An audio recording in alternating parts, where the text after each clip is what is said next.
Doctor राजकुमार बैरवा, सहायक आचार्य राजनीति शास्त्र, स्वर्गीय पंडित नवल किशोर शर्मा, राजकीय महाविद्यालय दौसा। आज हम प्लेटो के फांसीवाद के बारे में चर्चा करेंगे। प्लेटो द फादर ऑफ फासिज्म। प्लेटो के ऊपर कई विद्वान ये आरोप लगाते हैं कि प्लेटो प्रथम फांसीवादी विचारक था। तो हम प्लेटो के जो दर्शन है उसको फांसीवाद से हम तुलनात्मक अध्ययन करेंगे, जिसमें हम प्लेटो के दर्शन का फांसीवाद से समानता देखेंगे। हम प्लेटो के दर्शन से फांसीवाद की असमानताएं देखेंगे और फांसीवाद है क्या, इसके बारे में हम आपसे चर्चा करेंगे। प्लेटो के दर्शन के परिप्रेक्ष्य में ये विचारणीय प्रश्न है कि क्या प्लेटो एक फांसीवादी विचारक है। सामान्यतया विद्वानों ने प्लेटो पर इतिहास का प्रथम फांसीवादी या आधुनिक फांसीवाद का पिता होने का आरोप लगाया है। Karl Popper, Crossman, Bertrand Russell, Alfred Hoernle जैसे विद्वानों ने प्लेटो को विश्व का प्रथम फासिस्ट और सर्वसत्ताधिकारीवादी माना है। कि प्लेटो, ये सब विद्वानों ने, जिनमें पॉपर, क्रॉसमैन वगैरह, इन सभी ने प्लेटो को प्रथम फांसीवादी विचारक माना है। वस्तुतः प्लेटो पर फासिस्ट होने का आरोप इसलिए लगाया जाता है कि उसके कुछ विचार फासिस्टों के विचारों से मिलते जुलते हैं, इसलिए प्लेटो को प्रथम फांसीवादी कहा जाता है। फांसीवाद होता क्या है? फांसीवाद की क्या अर्थ होता है? फांसीवाद एक सर्वाधिकारवादी विचारधारा है जिसका प्रथम महायुद्ध के पश्चात उदय होता है। इसका जो प्रवर्तन होता है या इसका जो उदय होता है वो इटली में होता है और इसके जो प्रणेता थे वो मुसोलिन था। उनके अनुसार राज्य अनुशासनात्मक व्यक्तियों का एक सामूहिक संगठन है, एक ऐसा संगठन है जिसमें व्यक्ति की वैयक्तिकता नहीं बल्कि सामूहिकता पर बल दिया जाता है। इस तरह फांसीवाद एक ऐसी विचारधारा है जिसमें राज्य या राष्ट्र को एक सर्वोपरि साध्य माना जाता है और व्यक्ति को उसकी प्राप्ति का एक साधन माना जाता है। अर्थात राज्य साध्य है जबकि व्यक्ति साधन है। प्लेटोवाद और फांसीवाद में क्या क्या समानताएं हैं? पहली जो समानता है वो ये है कि प्लेटो और फांसीवाद दोनों लोकतंत्र के विरोधी है। दोनों ने लोकतंत्र की आलोचना की है। जिस प्रकार प्लेटो ने एथेंस के लोकतंत्र की कटु आलोचना की है, उसी प्रकार फासिस्टों ने आधुनिक उदारवादी लोकतंत्र को मूर्खों का शासन, भ्रष्टों का शासन और अनिपुणों का शासन कहा है। तो दोनों ही लोकतंत्र के विरोधी माने जाते हैं। ये प्रमुख समानताएं। दूसरी क्या समानता है कि प्लेटो और फांसीवाद दोनों व्यक्ति के संबंध में समान दृष्टिकोण अपनाते हैं। दोनों राज्य को तो साधन मानते हैं जबकि व्यक्ति को साधन मानते हैं। तीसरा जो समानता है, प्लेटोवाद और फांसीवाद दर्शन की अंतिम परिणति अधिनायकवाद की स्थापना में होती है। प्लेटो के दर्शन में दार्शनिक शासक की अधिनायक शाही स्थापित होती है तथा फांसीवादी दर्शन में फासिस्ट नेताओं की अधिनायकशाही स्थापित होती है। दोनों दर्शनों के अनुसार शासक के शब्द ही कानून है, शासक कानून से परे है। अर्थात जो अधिनायकवादी जो शासन होता है दोनों विचारधाराओं में, वो जो अपने मुंह से जो कह देता है वही कानून होता है और शासक जो होता है वो कानून से सर्वोच्च होता है, ऊपर होता है। चौथी समानता यह है कि प्लेटो और फांसीवादी दोनों राज्यों के हित को सर्वोपरि मानते हैं, कि राज्य का हित सर्वोपरि है।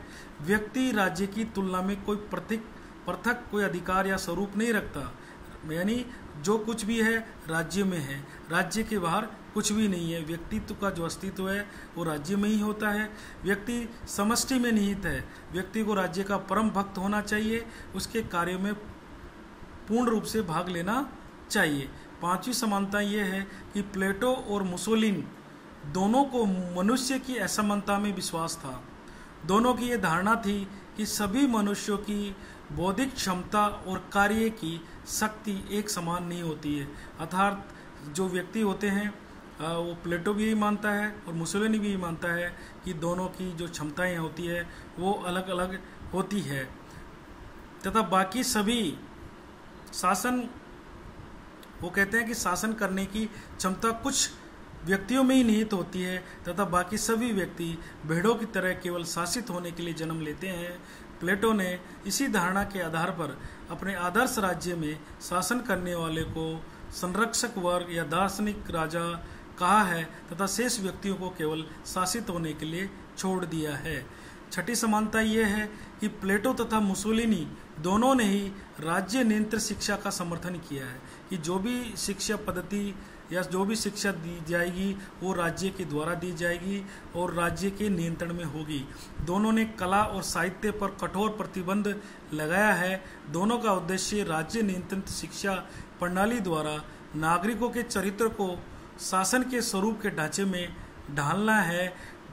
सातवां जो समानता वो ये है कि दोनों का जो दृष्टिकोण है वो संकुचित है, क्योंकि जहाँ प्लेटो ने नगर राज्य को मानव विकास का चरम बिंदु माना है, वहीं फासीवाद ने राष्ट्रीय राज्य को सभ्यता का सर्वोच्च सोपान कहा है। यानी प्लेटो का जो दर्शन है वो नगर राज्य को स्वरूपी मानता है, जबकि राष्ट्रीय जो फासीवाद है वो राष्ट्रीय राज्यों को सभ्यता का सर्वोच्च मानता है। आठवीं जो समानता वो ये है कि दोनों ने व्यक्तियों के कर्तव्यों पर जोर दिया है। दोनों ने व्यक्ति की जो ड्यूटी है उस पर जोर दिया है, उनके अधिकारों पर जोर नहीं दिया। यानी प्लेटो और मुसोलिन दोनों ने व्यक्ति को कहा है कि वो सिर्फ कर्तव्य का पालन कर्तव्य करते रहे, अधिकारों पर किसी प्रकार का दावा नहीं करे। दोनों के अनुसार व्यक्ति को राज्य का परम भक्त होना चाहिए और राज्य की सेवा हेतु हमेशा तत्पर रहना चाहिए। तो इस प्रकार से ये प्लेटो में और फासीवादी विचार है उन दोनों में समानताएं मानी जाती है। इनके आधार पर हम कह सकते हैं कि प्लेटो प्रथम फासीवादी विचारक था। अब कुछ ऐसी फोरी इनमें समानताएं होते हुए भी इनके अंदर कुछ असमानताएं हैं जो हम उनका अध्ययन करेंगे। दोनों में जो असमानता यह समानता यह है कि वस्तु स्थिति यह है कि केवल सतही अध्ययन के आधार पर ही प्लेटो को फासीवादी कहा जा सकता है। प्लेटो एक दार्शनिक था जिसके द्वारा 2300 वर्ष पूर्व नगर राज्यों के संदर्भ में विचारधारा का प्रतिपादन किया, जबकि आज के फासीवाद के जो प्रतिपादक है वो युद्ध के समर्थक है, महत्वाकांक्षी है, राजनीतिज्ञ है। उन्होंने प्रथम विश्व युद्ध के बाद की परिस्थितियों में नितांत अवसरवादिता के आधार पर अपनी विचारधारा का प्रतिपादन किया है। यानी प्लेटो का जो दर्शन था वो 2300 वर्षों पूर्व आया, जबकि जो फासीवादी विचारधारा है वो प्रथम विश्व युद्ध यानी 1919 के बाद 1914 के बाद में ये विचारधारा आती है। दोनों में मूल रूप से अंतर यह है कि प्लेटो का समस्त चिंतन बुद्धि तथा तर्क पर आधारित है, लेकिन फासीवाद इसके विपरीत एक बुद्धि विरोधी धारणा है। फासीवाद मानव को एक विवेकशील प्राणी न मानकर भावना प्रधान और प्रवृत्तिवादी प्राणी मानता है। दूसरी जो अंतर यह है कि प्लेटो समस्त राजनीतिक चिंतन में अवसरवादिता का सर्वोच्च प्रतिनिधि है। इसके विपरीत फासीवाद घोर यथार्थवादी दर्शन है। प्लेटो ने पहले अपने सिद्धांत को प्रतिपादित किया, तो फासिस्टों ने अनुभव से प्रेरित होकर वास्तविकता के कठोर धरातल पर अपने दर्शन को स्थापित किया। तीसरा जो जिसमें अंतर है कि प्लेटो ने अपने विचार दर्शन में विवेक को प्रधानता दी है, जबकि उसके समस्त जो दर्शन में संयम पर बल दिया गया। प्लेटो शासक वर्ग द्वारा विरोधियों के दमन की बात कभी नहीं करता, वो सोचता भी नहीं है कि विरोधियों का दमन होना चाहिए, जबकि फासीवाद किसी भी नैतिकता में विश्वास नहीं करते। वे अवसरवादिता के आधार पर राजनीतिक लक्ष्यों की साधना प्राप्त करना चाहते हैं। ये उनका मूल मंत्र है। चौथा अंतर यह है कि प्लेटोवाद का समस्त विचार दर्शन नैतिकतावादी है, जबकि फासीवाद नैतिकतावाद में विश्वास नहीं करता है, वो अनैतिकतावाद का समर्थक है। पांचवा जो अंतर है कि प्लेटो का साम्यवाद यद्यपि आज के साम्यवाद से बहुत अधिक भिन्न है, लेकिन किसी न किसी रूप में वह साम्यवाद में विश्वास करता है, क्योंकि उसके द्वारा संरक्षक वर्ग के लिए संपत्ति का निषेध किया जाता है। लेकिन फांसीवादी साम्यवाद का सबसे प्रबल विरोधी है। फांसीवाद साम्यवाद का सबसे ज़्यादा विरोध करता है। उसकी विरोध प्रणति के रूप में ही फांसीवाद का उदय हुआ है।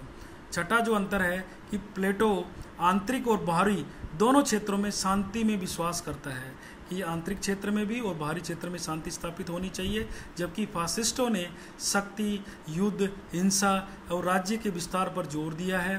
फासिस्ट नेताओं ने कहा है कि निरंतर संघर्ष के द्वारा ही मानव जाति ने महानता प्राप्त की है, निरंतर शांति से तो मानव जाति का विनाश होता है। अर्थात हमेशा संघर्ष विद्यमान रहना चाहिए ताकि मानव जाति का विकास हो सके, अर्थात वो युद्ध में विश्वास करते हैं। सातवां अंतर यह है कि प्लेटो का लक्ष्य आत्मनिर्भर नगर राज्य की स्थापना करना है, जबकि फांसीवाद का लक्ष्य साम्राज्यवाद का विस्तार करना है। राज्य का विस्तार दूर दूर तक हो और साम्राज्यवाद की जो भावना है वो फलीभूत हो, इसमें वो फासिस्ट विश्वास करते हैं। आठवां जो अंतर है कि प्लेटो के अनुसार अपने स्वभाव के अनुकूल कार्य करना न्याय है, अर्थात वह कार्य के विशिष्टीकरण पर बल देता है, जबकि फासिस्ट न्याय शक्तिशाली के हित में देखते हैं कि न्याय वही है जहाँ शक्तिशाली का हित होता है। इस आधार पर हम कह सकते हैं कि प्लेटो के दर्शन में और आधुनिक जो फांसीवादी विचारधारा है इसमें मौलिक अंतर है, मूलभूत अंतर है। इस आधार पर हम प्लेटो को प्रथम फासिस्ट विचारक नहीं कह सकते, प्रथम फांसीवादी प्रवक्ता नहीं कह सकते। धन्यवाद।